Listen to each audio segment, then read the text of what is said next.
Hello everyone, welcome to exam ministry YouTube channel. मैं आकाश दुबे आपके सामने हूँ वापस से एक बहुत ही इम्पोर्टेंट वीडियो लेकर। ये वीडियो एक्चुअली यूपीएससी से रिलेटेड कुछ मिथ्स और उसकी रियलिटी बेस्ड है। आई होप कि मैं इस वीडियो के माध्यम से आपके जितने भी मिथ होंगे यूपीएससी से रिलेटेड उसको दूर करूँगा। एक्चुअली मिथ बहुत ज़्यादा होते हैं, बट मैंने कुछ टॉप 7 मिथ ऐसे आइडेंटिफाई किए हैं जो कि बहुत ही कॉमन है यूपीएससी स्टूडेंट्स के लिए, बहुत ही जनरलाइज्ड हैं, बट स्टिल वो यूपीएससी स्टूडेंट को कंफ्यूज करते हैं। So let's begin with the video. So हमारा topic UPSC myth versus reality, 7 misconceptions that can derail your UPSC preparation. ये वीडियो उन बच्चों के लिए बहुत इंपॉर्टेंट है जो यूपीएससी प्रीलिम्स 2026 के लिए प्रिपेयर कर रहे हैं, यूपीएससी अटेम्प्ट 2026 के लिए अटेम्प्ट कर रहे हैं। ठीक है। सो सबसे पहला मिथ क्या है, इस वीडियो में हम कोशिश करेंगे आपके जो भी प्रॉब्लम्स है, जो भी कंफ्यूजन है, उसको ख़त्म करेंगे, उसको बस्ट करने की कोशिश करेंगे। एंड इस वीडियो के बाद जिसके और भी कोई प्रॉब्लम्स हैं या कोई मिसकंसेप्शन है अगर किसी चीज़ को लेकर, तो प्लीज़ कमेंट सेक्शन में अपने डाउट्स, अपने प्रॉब्लम्स को उसमें मेंशन करिएगा। मैं पूरी कोशिश करूँगा उसको क्लियर करने के लिए। ठीक है, लेट्स बिगिन। आपका जो पहला मिथ है वो है only geniuses can crack UPSC. ये मैंने बहुत सुना है, आप लोग ने भी बहुत सुना होगा कि जो जीनियस होते हैं वही यूपीएससी क्लियर कर सकते हैं। आईआईटी पास आउट होंगे, इंजीनियर्स होंगे, डॉक्टर्स होंगे, they can only clear UPSC examination. एक एनुअल रिपोर्ट आती है यूपीएससी की, नो डाउट उस एनुअल रिपोर्ट में इंजीनियर्स की या साइंस बैकग्राउंड का काउंट ज़्यादा है, बट ये मतलब नहीं होता कि अगर वो साइंस बैकग्राउंड के बच्चों का काउंट अगर ज़्यादा है तो उसमें से सिर्फ IIT and IAM and doctors जो है वही सिर्फ क्लियर करते हैं। इसलिए मैं इस मिथ के साथ इस मिथ को बर्स्ट करने के लिए आपके लिए कुछ एग्जांपल्स लेके आया हूँ। ठीक है, आपने AIR 3 2018 जुनैद अहमद सर के बारे में सुना होगा, उनकी वीडियोस काफ़ी आपने देखी होंगी यूट्यूब चैनल पे। ये बहुत ही एवरेज स्टूडेंट रहे हैं। मुझे याद है एक वीडियो में उन्होंने कहा था कि अगर आप मेरा 12th का रिज़ल्ट देख लेंगे, अगर आप मेरा 10th का मार्क्स देख लेंगे, एंड फॉर दैट मैटर मेरा ग्रेजुएशन का मार्क्स देख लेंगे, तो आप कहेंगे कि यार ये यूपीएससी में कैसे आए। देखिए, बात वही चीज़ मैं समझाने के लिए आया हूँ कि 10th 12th के मार्क्स या ग्रेजुएशन के मार्क्स अगर आप वहाँ पे टॉपर हैं तभी आप यूपीएससी क्लियर कर सकते हैं, ऐसा बिल्कुल भी नहीं है। यूपीएससी क्लियर करने के लिए 2 से 3 चीज़ चाहिए होती है। हार्ड वर्क, उसमें स्ट्रैटेजी। ठीक है, हार्ड वर्क, स्ट्रैटेजी, और मैं एक चीज़ और मेंशन करता हूँ, स्मार्ट वर्क। अगर आपके पास ये 3 चीज़ें हैं, ये 3 चीज़ों को आप फॉलो कर रहे हैं, तो डेफिनेटली आप यूपीएससी क्लियर कर सकते हैं। ठीक है, बहुत से ऐसे टॉपर्स हैं, जैसे कि मैंने एग्जांपल भी दे रखा है कि वो एक हम्बल बैकग्राउंड से आते हैं।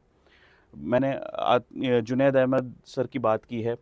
ये सर जो हैं, ये अभी रिसेंटली कौन बनेगा करोड़पति जीते हैं, और ये फर्स्ट है केबीसी करोड़पति में, केबीसी 17 में।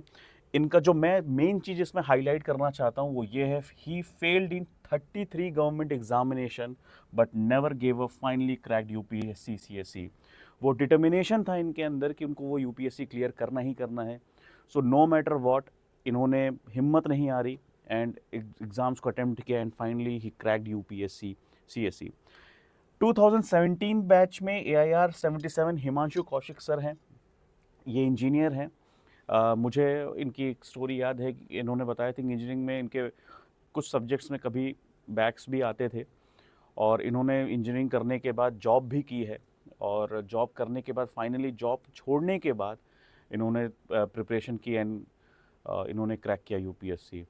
सो यार, ये एग्जाम्पल से एक बात तो साफ है कि यार देखो, सिर्फ आईआईटी बैकग्राउंड से होना या जीनियस ही हो तभी यूपीएससी निकलेगा। एक और आईएएस ऑफिसर हैं जिनका आप मार्कशीट शायद देखे होंगे, उन्होंने अपनी 10th की मार्कशीट शेयर की थी बच्चों को मोटिवेट करने के लिए कि वो 10th में ही was able to score 40% and still उन्होंने अच्छे रैंक से यूपीएससी क्लियर किया। तो यार, लास्ट में मैं इस मिथ को इस तरीके से ही बर्स्ट करूंगा कि by providing all these examples कि यूपीएससी में आपको एक कंसिस्टेंट एफर्ट चाहिए, एक स्ट्रैटेजी चाहिए और एक रोड मैप चाहिए जिसको आपने फॉलो करना है, उससे यूपीएससी निकलेगा। यार हर इंडिविजुअल या हर स्टूडेंट अपने आप में यूनिक होता है, उसकी स्ट्रैटेजी यूनिक होती है, उसके पढ़ने का तरीका यूनिक होता है। किसी को नोट्स मेकिंग पसंद है, किसी को डायरेक्ट बुक की रीडिंग से ही चीज़ें समझ में आ जाती हैं। तो इस चीज़ को दिमाग में अपने कभी नहीं आने दें कि सिर्फ जो टॉपर्स होते हैं वही यूपीएससी क्रैक करते हैं। There are n number of examples, कुछ एग्जाम्पल्स मैंने आपको दे दिया है। आगे बढ़ते हैं मिथ नंबर 2 की तरफ। Myth number 2, you must go to Delhi for coaching. ये जो चक्कर है ये बहुत लोगों का है, मैंने सुना है। इनफैक्ट बहुत से पेरेंट्स ये माइंडसेट में रखते हैं कि यार दिल्ली जाएंगे तभी बच्चों का यूपीएससी में तैयारी होगी और तभी बच्चे सिलेक्ट होंगे। But let me tell you my friend, UPSC की में जो रिज़ल्ट आता है उसमें सबसे ज़्यादा जो परसेंटेज होता है, जो बच्चे सिलेक्ट होते हैं वो राजस्थान बैकग्राउंड से होते हैं। ठीक है, मैंने देखा है। मैं ये नहीं कह रहा हूँ कि इसमें मैं 110% सही हूँ। कुछ साल के मैंने रिजल्ट्स देखे थे, उसमें मोस्ट ऑफ द सिलेक्शंस के जो स्टूडेंट्स के जो बैकग्राउंड थे वो राजस्थान ही था। दिल्ली में जैसा कि आपने बहुत सी इंसिडेंट्स भी सुने होंगे आज के डेट में। देखो, दिल्ली इसलिए स्टार्टिंग में रहा है कि वहाँ पे काफ़ी इंस्टीट्यूट्स थी, कोचिंग इंस्टीट्यूट्स थी। लेकिन आज के डेट में जब से कोविड आया है स्पेशली, तब से ऑनलाइन क्लासेस, ठीक है, अवेलेबल हैं। बच्चे अपने घर में कंफर्टेबली बैठ के तैयारी कर सकते हैं। ठीक है, उनको बस ये चेक करना होगा कि जो वहाँ पे नोट्स मिल रहे हैं, जो वहाँ पे फैकल्टी पढ़ा रहे हैं, वो क्रेडिबल है, उनकी क्रेडिबिलिटी क्या है, उनकी क्रेडेंशियल्स क्या हैं। ठीक है, अगर वहाँ से उनको अच्छे से नोट्स मिल रहे हैं, पढ़ाई हो रही है, डाउट्स रिजॉल्व किए जा रहे हैं, आई डोंट थिंक सो ये चीज़ मैटर करती है। आप घर में बैठ के अपनी तैयारी कर सकते हैं। ठीक है, चाहिए क्या, सिर्फ आपको एक डिसिप्लिन। ठीक है, मैं तो इनफैक्ट कुछ बच्चों को ये कहता हूँ कि यार आप घर में बैठ के अगर पढ़ाई कर रहे हो, एक गाइडेंस ले लो, एक मेंटरशिप ले लो। ठीक है, उसके थ्रू आप पढ़ाई कर सकते हो। और अपने घर में बैठ के आपको टेस्ट ऑनलाइन मिल जाता है, मॉक्स ऑनलाइन मिल जाते हैं। इनफैक्ट अगर आप जिस सिटी में हैं वहाँ पे भी अच्छे इंस्टीट्यूट्स अवेलेबल हैं if you try for offline. जैसे कि एग्ज़ाम मिनिस्ट्री हम जयपुर में अवेलेबल हैं यहाँ पे। और यहाँ पे हम हाइब्रिड मॉडल है हमारा, ऑनलाइन एंड ऑफलाइन दोनों। ऑनलाइन हम पैन इंडिया अवेलेबल हैं, हमारी क्लासेस चलती हैं। एंड ऐसा नहीं है कि ऑनलाइन की के क्लासेस में कोई और फैकल्टी पढ़ाता है, ऑफलाइन की क्लासेस में कोई और फैकल्टी पढ़ाएगा। जो हम ऑनलाइन क्लासेस फाउंडेशन की देते हैं उसमें सेम फैकल्टी जो ऑफलाइन क्लासेस ले रहे हैं वो सेम फैकल्टी पढ़ाते हैं। क्वालिटी में कोई कॉम्प्रोमाइज़ नहीं होता। जो बच्चे ऑनलाइन कोर्सेज लेना चाहते हैं वो हमारी वेबसाइट पे जाके, जिसका नाम है www.examministry.com, वहाँ से हमारे कोर्सेज देख सकते हैं। ठीक है, द बेस्ट पार्ट इज़ कि यहाँ पे हम आपको एक या दो क्लास एज सच डेमो नहीं देते। हम आपको एटलीस्ट 7 लेक्चर्स डेमो देते हैं उसका, कि आप 7 लेक्चर्स इत्मीनान से देखिए, टॉपिक समझिए। एक टॉपिक एक वीक में हम जो पढ़ाया जाता है संडे को टेस्ट लेते हैं, उसको टेस्ट दीजिए। उसके फॉलोड बाय उसमें जो मेंटरशिप होती है वो लीजिए। अगर आपको ये सारा प्रोसेस सही आता है देन, अगर आप कंफर्टेबल होते हैं तब हमारे यहाँ आप एडमिशन ले सकते हैं। तो हम ऑनलाइन प्लस ऑफलाइन दोनों प्रोवाइड करते हैं। ऑफलाइन जयपुर में, काफ़ी लोगों ने मुझसे पूछा था कि आप जयपुर में क्यों हैं जबकि आपकी फैकल्टी पूरे पैन इंडिया से आती है। यार सिंपल रीज़न है, दिल्ली में चीज़ें अब चोक कर रही हैं एक्चुअली। ठीक है, वो क्रेडिबिलिटी नहीं रह गई एक तरीके से।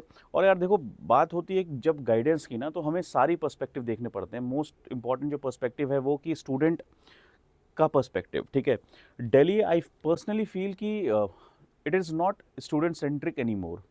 ठीक है, बट एज़ कंपैरिजन, अगर मैं कंपेयर करूं, सॉरी, कि अगर मैं कंपेयर करूं दिल्ली से, तो जयपुर को मैं पाता हूं कि बहुत ज़्यादा स्टूडेंट सेंट्रिक है।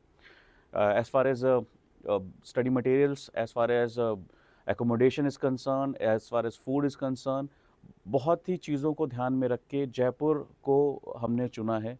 और ये सारे फैक्टर्स हैं। स्टूडेंट्स इंक्लाइंड एक इंस्टीट्यूट में बनाना चाहता हूँ कि जो स्टूडेंट की डिमांड हो, जो स्टूडेंट की रिक्वायरमेंट हो, हम उसको फुलफ़िल करने की कोशिश कर रहे हैं जयपुर में। तो मैं सारे बच्चे जो इस वीडियो को देख रहे हैं, मेरी उनसे एक रिक्वेस्ट है, मेरी उनसे एक दरख्वास्त है कि भाई अगर आप कभी भी यूपीएससी प्रिपरेशन की तैयारी करने का सोचें तो एक बार एग्ज़ाम मिनिस्ट्री को ज़रूर ट्राई करें कि क्या पता एग्ज़ाम मिनिस्ट्री आपको कुछ आपके रिक्वायरमेंट के हिसाब से आपकी प्रिपरेशन में हेल्प कर सके। सो इस पॉइंट का, इस मिथ का डिस्कशन ये है, एंड ये है कि भाई दिल्ली जाना ज़रूरी नहीं है, आप चाहे तो घर में बैठ के भी पढ़ सकते हैं और दिल्ली से बहुत अच्छे ऑप्शंस अवेलेबल हैं आपके नियर बाई सिटीज़ में, एरियाज़ में। जयपुर में हम हैं, जयपुर की कनेक्टिविटी अच्छी है, अफोर्डेबल है फॉर दी स्टूडेंट्स, तो आप ये ऑप्शंस ट्राई कर सकते हैं। आगे बढ़ते हैं मिथ नंबर 3 पे। 16 to 18 hours of study daily is necessary. बहुत लोगों को मैंने सुना है कि सर कितना घंटे पढ़ना है, कितने देर तक पढ़ना है, मुझे तो 24 घंटे भी कम पड़ रहे हैं। भाई अगर आपके पास कोई रोड मैप नहीं है तो 24 घंटे भी कम पड़ेंगे, ठीक है। तो मतलब कहने का मतलब ये है कि अगर आपके पास स्ट्रैटेजी नहीं है, आपके पास रोड मैप नहीं है, तो वो 24 घंटे भी कम पड़ जाएंगे, 16 से 18 घंटे नहीं। आई गेस आप ये फेस पहचान रहे होंगे। ये हमारे आप सबके चहेते अत्तेवली जैदी सर हैं, यहाँ एग्ज़ाम मिनिस्ट्री में ज्योग्राफी एंड ज्योग्राफी ऑप्शनल पढ़ाते हैं, हमारे साथ फाउंडर भी हैं।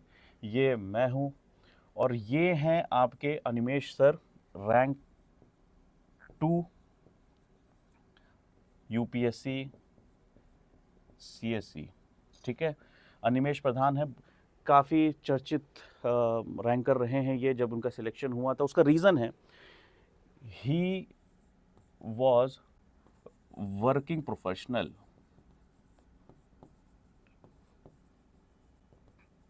ठीक।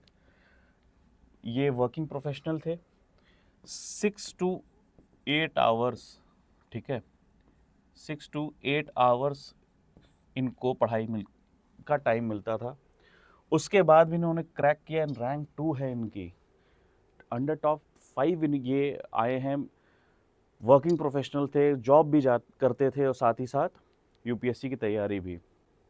तो मैं ये कह सकता हूँ कि ये जो लाइन लिखी है 16 से 18 घंटे, ये एक मिथ है। उसका प्रूफ आपके सामने, आप कभी भी कहीं पे भी सर्च करेंगे तो आपको ये ज़रूर दिख जाएगा कि अनिमेश प्रधान सर के बारे में जब आप देखेंगे तो he was working profession while preparing for UPSC, he was working. साथ ही साथ 6 से 8 घंटे डेली के ये निकालते थे ऑन एन एवरेज, और कंसिस्टेंट रहते थे अपनी प्रिपरेशन में। यार देखो, कभी भी घंटे मायने नहीं रखते हैं, मायने क्या रखता है कि आप जो पढ़ रहे हो, जितने वक्त पढ़ रहे हो, उसको कितना रिटेन कर पा रहे सॉरी उसको कितना रिटेन कर पा रहे हो। जैसे कि 6 से 8 घंटे की बात की मैंने, क्वालिटी ऑफ स्टडी मैटर करता है, क्वांटिटी नहीं, ठीक है। तो क्वालिटी, जैसे मैं 6 से 8 घंटा कह रहा हूँ यार, 24 घंटे होते हैं आपके, ठीक है, 24 घंटे होते हैं। इसको 8 8 8 3 पार्ट में डिवाइड कर लो। ये तो चलो मैं पूरा दे देता हूँ स्लीपिंग का, इसमें मिसलेनियस काम आप कर सकते हो और ये आप अपने प्रिपरेशन पे दे सकते हो, ठीक है। अगर आप इस स्ट्रैटेजी से चीज़ों को आप अपने बनाओगे, स्ट्रैटेजी अपनी बनाओगे 8-8-8 करके, और 8 घंटे की एक प्रॉपर पीसफुल नींद आप लेते हो, जिससे आपका माइंड एकदम रिफ्रेश्ड हो जाता है।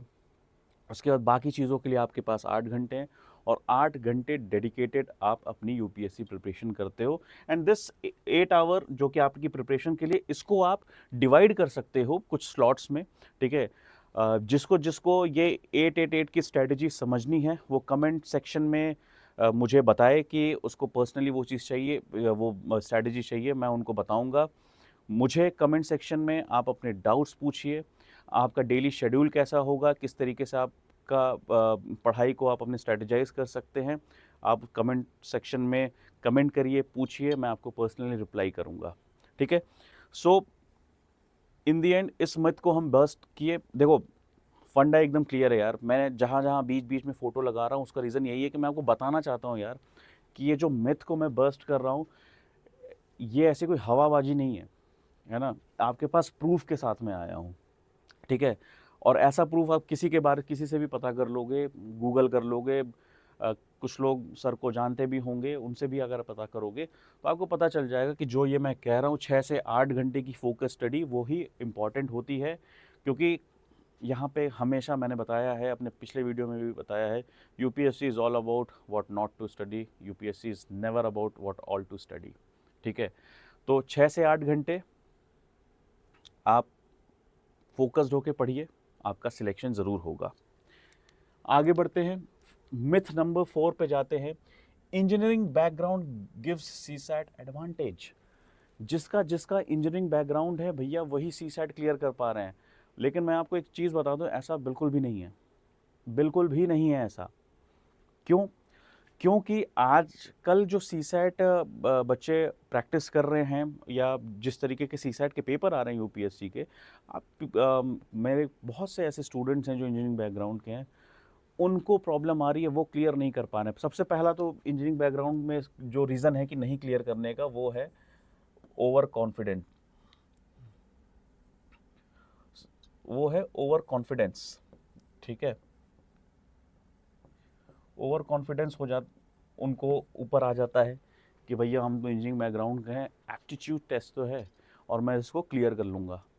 होता क्या है, एग्ज़ाम सेंटर में सीसैट का पेपर आ रहा है, उंगलियों पे कैलकुलेशन चल रहा है कि कैसे 17 और 31 को जोड़ना है, मल्टीप्लाई करना, उंगलियों पे कैलकुलेशन चल रहा है। रीज़न बीइंग, इंजीनियरिंग बैकग्राउंड से सारा टेक्निकल क्वेश्चन में कुछ कैलकुलेशंस आते ही हैं, बट स्टिल वहाँ पे कैलकुलेटर होता है। CSAT is all about logic. ठीक है, कॉम्प्रिहेंशन इंग्लिश के लिए है, लॉजिक, और जैसा मैंने बताया था वैदिक मैथ्स फॉर क्वांट, और वो आपको प्रैक्टिस से ही आएगा। आप जितना प्रैक्टिस करोगे आपको उतना ही याद होगा। तो ये चीज़ अपने दिमाग से आप, ये तो मतलब बहुत कॉमन सा मिथ था यार कि मतलब इंजीनियरिंग बैकग्राउंड से जो लोग हैं वही सीसैट क्रैक कर पा रहे हैं, ऐसा नहीं। इससे पहले लोगों की दिक्कतें थी कि भाई सीसैट में इंजीनियरिंग बैकग्राउंड्स के जो बच्चे होते हैं वो सीसैट में 200 में से अच्छा खासा स्कोर कर लेते हैं, जिसकी वजह से वो कट ऑफ क्लियर कर पा रहे हैं। एंड देन हिंदी बैकग्राउंड के बच्चे या ह्यूमैनिटीज़ बैकग्राउंड के बच्चे रह जा रहे हैं। उसके लिए 2015 में पैटर्न चेंज हो गया। ठीक है, सीसैट क्वालिफाइंग हो गया। ठीक है, क्वालिफाई करने, इस पैटर्न को चेंज करने में श्री डीपी अग्रवाल सर, जो एग्ज़ाम मिनिस्ट्री भी विज़िट किए थे एक बार, और सही कई बच्चों ने उसको क्वेश्चन किया भी। और अगर आपने वो वीडियो नहीं देखा है तो हमारे एग्ज़ाम मिनिस्ट्री के यूट्यूब चैनल पे जाइएगा, आपको वो वीडियो ज़रूर मिलेगा, जहाँ पे कंप्लीट जितने भी डाउट्स या मिथ्स वैसे भी रहे हैं, जिन्हों यूपीएससी चेयरमैन रहे हैं श्री डीपी अग्रवाल सर, उन्होंने बहुत ही अच्छे से उन डाउट्स को क्लियर किया है। कुछ हिंदी स्टूडेंट्स जो हैं, हिंदी मीडियम स्टूडेंट्स हैं, उनके कुछ डाउट्स थे। उनका जो सबसे मेजर डाउट्स होता है कि हिंदी मीडियम के स्टूडेंट्स का सिलेक्शन नहीं होता है, और क्या कारण है, वो भी एक मिथ जो है वो उन्होंने क्लियर किया है। तो मैं आपसे रिक्वेस्ट करूँगा कि वो वीडियो आप ज़रूर देखें। ठीक है, एंड ऑल्सो एक वीडियो है जिसमें मैं और अत्यब सर भी हिंदी मीडियम के स्टूडेंट्स को लेकर डिस्कशन किए हैं, क्योंकि यार ये एक जेन्युइन कंसर्न रहा है हिंदी माध्यम के बच्चों का।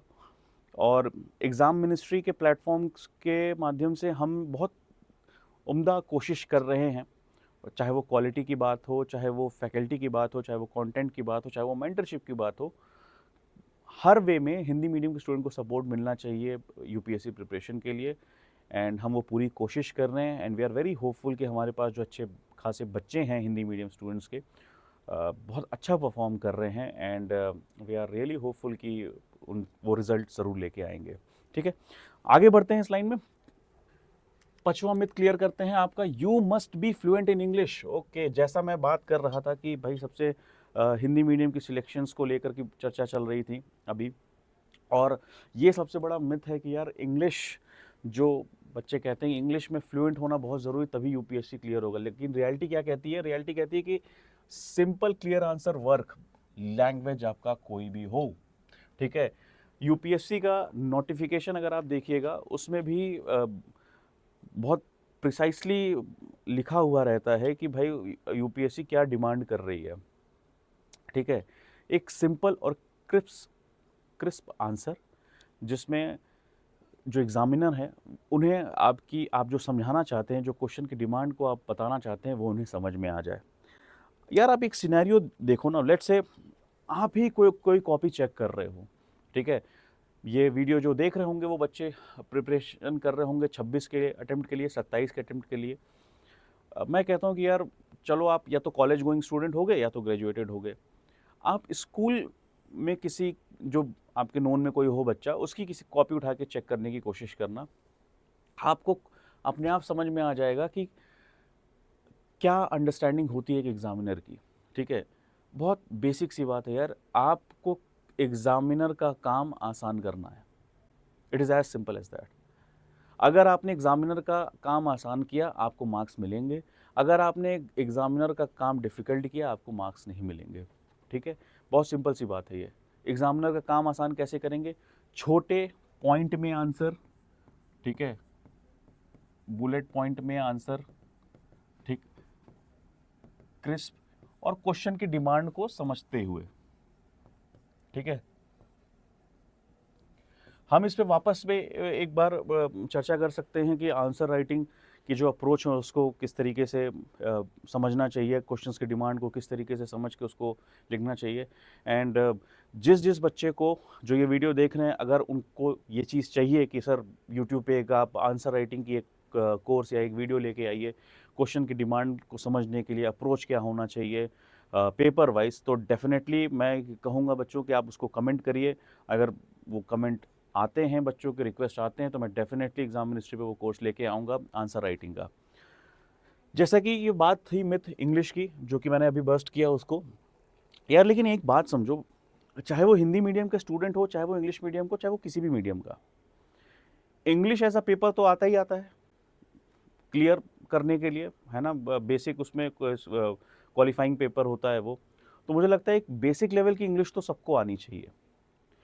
और एग्ज़ाम मिनिस्ट्री ये चीज़ भरपूर कोशिश कर रहा है कि चाहे वो हिंदी माध्यम का बच्चा हो, चाहे वो इंग्लिश माध्यम का बच्चा हो, इंग्लिश बेसिक से कॉम्पिटिटिव लेवल की इंग्लिश जो होती है, उसकी गाइडेंस हम अपने इंस्टीट्यूट में देने की पूरी कोशिश कर रहे हैं। आने वाले टाइम में उसके बैचेस स्टार्ट होंगे, आपको इंस्ट्रक्शंस दे दिए जाएंगे, इन्फॉर्म कर दिया जाएगा। जिन बच्चों को इंग्लिश में दिक्कत है, मेरी उनसे रिक्वेस्ट है कि वो कोर्स, वो क्लासेस, वो गाइडेंस सेशंस ज़रूर ज्वाइन करें, आपको बहुत हेल्प मिलेगा, ठीक है? मिथ नंबर 6 क्या है, कहता है भाई, you must begin your UPSC journey immediately after graduation. अब यार इसकी रियलिटी क्या है कि आप जो यूपीएससी का प्रिपरेशन है ना, वो किसी के दबाव में नहीं किया जाता है, वो किसी के दबाव में नहीं किया जाता है। आप एक बार खुद से पूछो, क्या आप प्रिपरेशन के लिए रेडी हो? यार इस दुनिया में मेजरली अगर मैं कहूँ, इस मेरी बात को ध्यान से सुनना, इस दुनिया में मेजरली मतलब मेजर क्राउड जो कहूँ मैं स्टूडेंट का, वो क्या कहते हैं, ट्रेंड को फॉलो करता है। खुद को इंट्रोस्पेक्ट किए बिना जो दूसरे कर रहे हैं, जो मेजॉरिटी ऑफ द चंक कर रहा है, उसको फॉलो करता है। जैसे हमारे देश में इसका प्रचलन बहुत शुरू हुआ कि इंजीनियरिंग करना करो, कई इंजीनियरिंग कॉलेजेस खुल गए, आधे से ज़्यादा, कुछ आधे 12th के बाद आधा सेक्शन इंजीनियरिंग करता है, आधा सेक्शन नीट की तैयारी करता है। And there are so many students apart from this कि वो ह्यूमैनिटीज़ बैकग्राउंड के लिए पे जाते हैं ग्रेजुएशन करने, आर्ट्स को चूज़ करते हैं।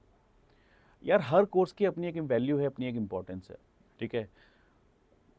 एजुकेशन जिस तरीके से प्रोवाइड किया जा रहा है, आई होप धीरे धीरे वो बदलेगा, चेंज होगा, क्योंकि आज का जनरेशन, आज के जो आपके बच्चे हैं, वो अकाउंटेबिलिटी पे बहुत ज़्यादा विश्वास रखते हैं। एंड आई बिलीव कि ये जैसे जैसे हम, है ना, फ्यूचर में आगे बढ़ते जाएंगे, हमारे देश की, भारत की जो एजुकेशन पॉलिसी है, जो एजुकेशन मिलती है हमें बेसिक लेवल पे, उसमें हम बहुत सा सुधार देखने को मिलेगा हमें, ठीक है? तो ये जो मिथ है यार कि ग्रेजुएशन के बाद ही प्रिपेयर करना चाहिए, ये एक्चुअली में मिथ है। ये डिपेंड करता है कि यार आप कब रेडी हैं। वो सपना किसका है, आपका है कि आपके माँ बाप का है। बहुत लोग का सपना ऐसा होता है कि यार वो अपने माँ बाप से सुनते रहते हैं स्टोरी, उनके घर में अपने घरों में देखते हैं, देन वो खुद भी वो चीज़ फील करने लगते हैं, यार मेरे को भी इस एग्ज़ाम की तैयारी करनी है, मैं भी प्रिपेयर करूँगा।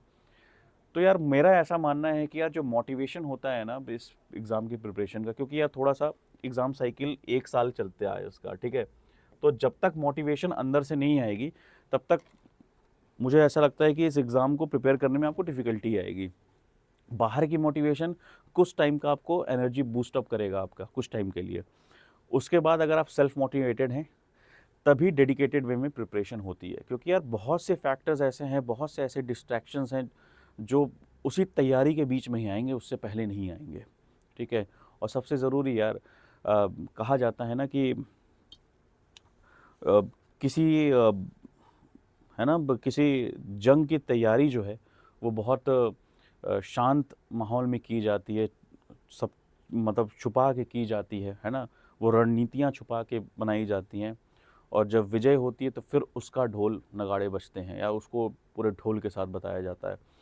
तो बहुत अपने कुछ चुनिंदा दोस्तों को या घर वालों को बताओ कि पढ़ रहा है या तैयारी कर रहा हूँ मैं यूपीएससी की, बहुत ज़्यादा हल्ला शोर नहीं करना, वरना इतने डिस्ट्रैक्शंस आएंगे कि उसको पूछो ही मत, ठीक है? घर वालों से कह दो, कोई पूछे क्या कर रहा है तो कह दो देश पे कब्जा करने की कोशिश कर रहा है।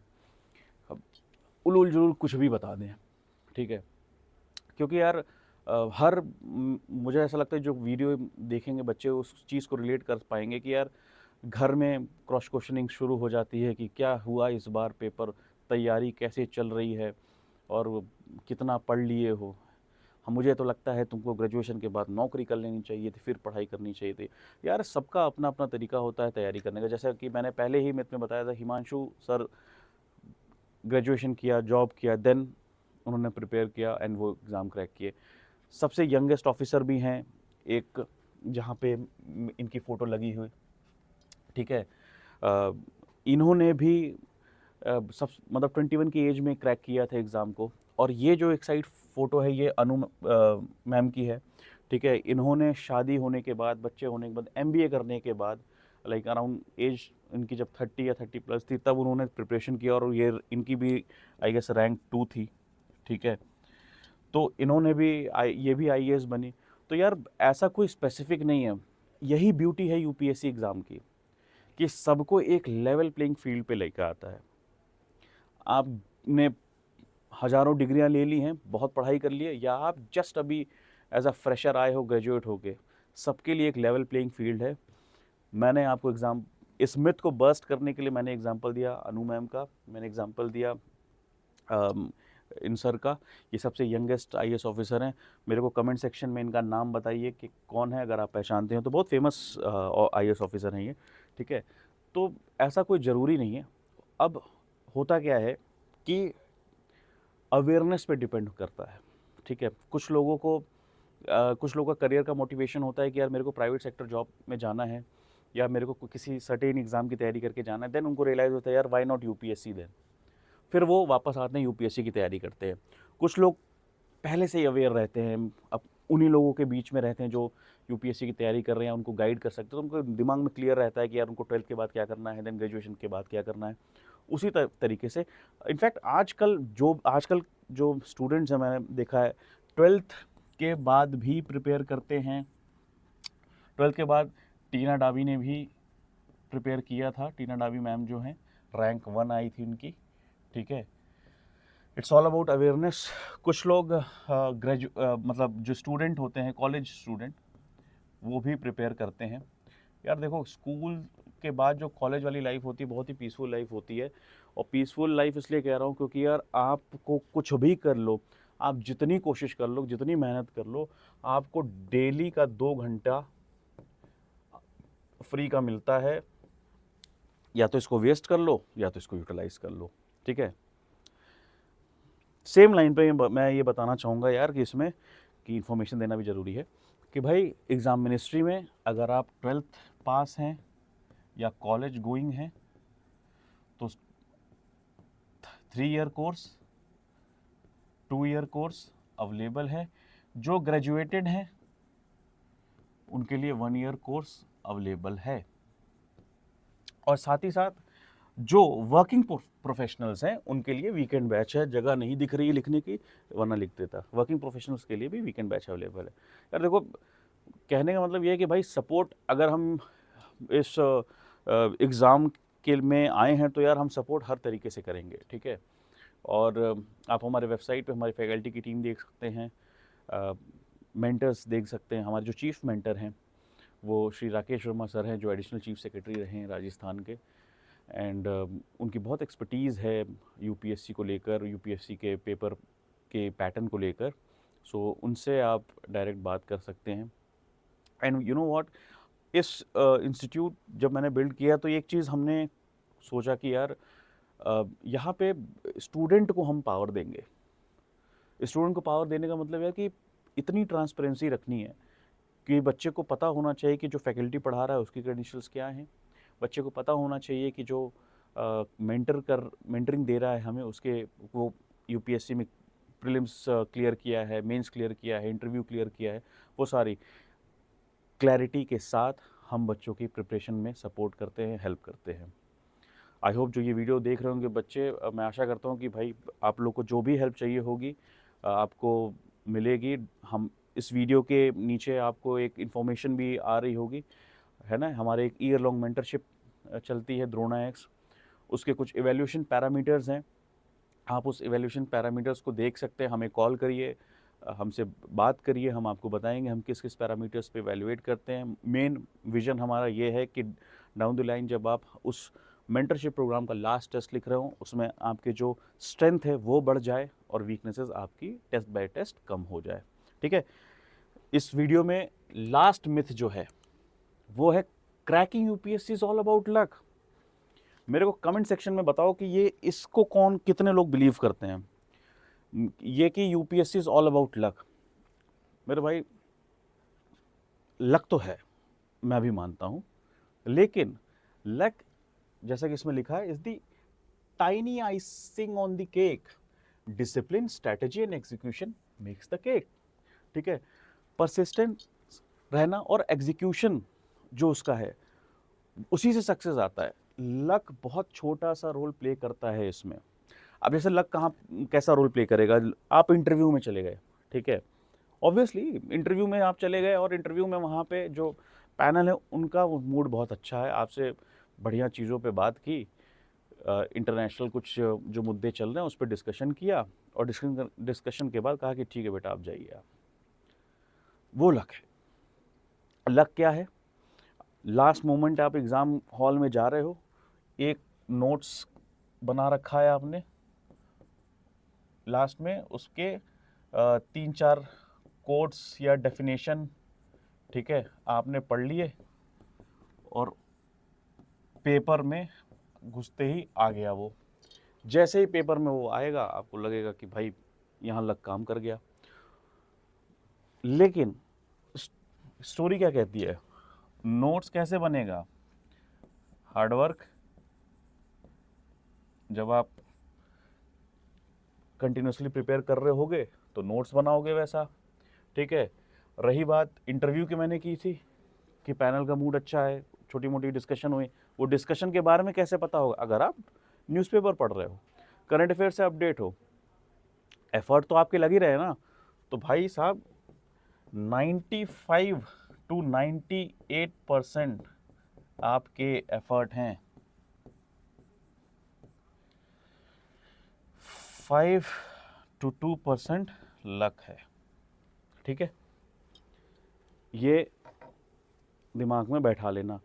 अब मत कहना कि भाई लक पे डिपेंड करता है।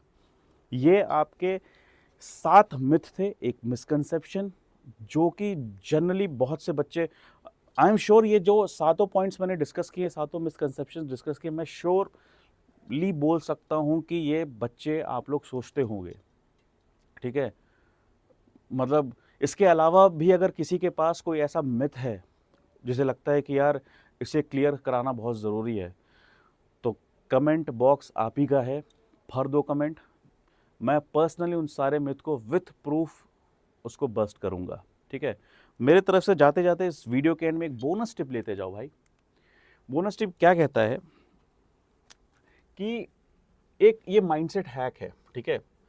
अगर जब भी आपको लगे, ठीक है, कि आप किसी मिथ में फंस रहे हो, ठीक है, बिलीविंग इन अ मिथ, तो रुकना, ठीक है, और इंट्रोस्पेक्ट करना, एनालाइज करना, सोचना कि इसको अगर हम रिप्लेस करें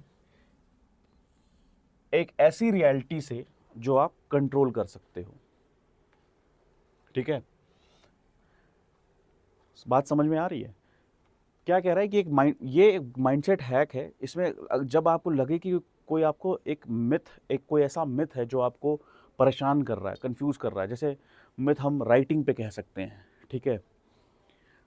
तो राइटिंग है, हैंड राइटिंग कह सकते हैं कि लोग कहते हैं कि भाई हैंड राइटिंग एकदम सुंदर सुंदर, इतना खूबसूरत लिखो कि मतलब मोती टपकने चाहिए, ठीक है। वोकैबलरी ऐसी यूज़ करो कि मज़ा ही आ जाए, कि भैया लगे कि कोई ब्यूरोक्रेट लिखा है। अब ये मिथ भी हो सकता है, रियलिटी भी हो सकती है, लेकिन अब जैसा कि मैंने कहा कि उसको रिप्लेस करो रियलिटी से जो कि तुम कंट्रोल कर सकते हो। हैंड राइटिंग तुम कंट्रोल कर सकते हो। जैसे अभी जैसा मैं लिख रहा हूँ तो वो तो बहुत भयानक हैंड राइटिंग है, लेकिन ऐसा आंसर कॉपी में नहीं लिखना, और मैं भी नहीं लिखता हूँ। Hand writing with practice, with time आप इम्प्रूव कर सकते हो, ठीक है। ठीक, हैंड राइटिंग इम्प्रूव हो सकती है, वोकैबलरी इम्प्रूव की जा सकती है, ठीक है, रेगुलर रीडिंग से। सही बात है? कुछ गलत कह रहा हूं तो बताना। तो इससे रिप्लेस, मतलब ये एग्जांपल मैंने दिया। उसी तरीके से कोई भी अगर मिथ आपको परेशान कर रहा है, उसको एक ऐसी रियलिटी से रिप्लेस करना जिसको आप कंट्रोल कर सकते हो। आप ये देखोगे आपका कॉन्फिडेंस बूस्ट हो जाएगा, कॉन्फिडेंस रीसेट हो जाएगा, और आपको आपकी प्रिपरेशन पे ट्रैक पे रखेगा। आई होप कि ये 7 मिसकंसेप्शंस जो थे उसे मैं पूरी तरीके से क्लियर करने में सक्सेसफुल हुआ हूँगा। जैसा कि मैंने कहा है कि अगर आपको इसके अलावा कोई मिथ है जिसे आप चाहते हैं कि मैं उसे बर्स्ट करूं विथ प्रूफ, कमेंट में ज़रूर लिखें। एंड आई विश आपकी प्रिपरेशन अच्छी हो। हमसे एज एग्ज़ाम मिनिस्ट्री कोई हेल्प चाहिए होगा, डिटेल में डिस्क्रिप्शन में आपको एक कॉन्टैक्ट डिटेल्स मिलेंगे, उस पर आप कॉल कर सकते हैं, एंड आप डायरेक्टली मेरे से बात कर सकते हैं। आप बोल सकते हैं कि मेरे को आकाश सर से बात करनी है, हमारी टीम कनेक्ट कराएगी। Thank you for watching this video. Keep learning, keep growing. मिलते हैं दूसरे वीडियो में। Thank you so much.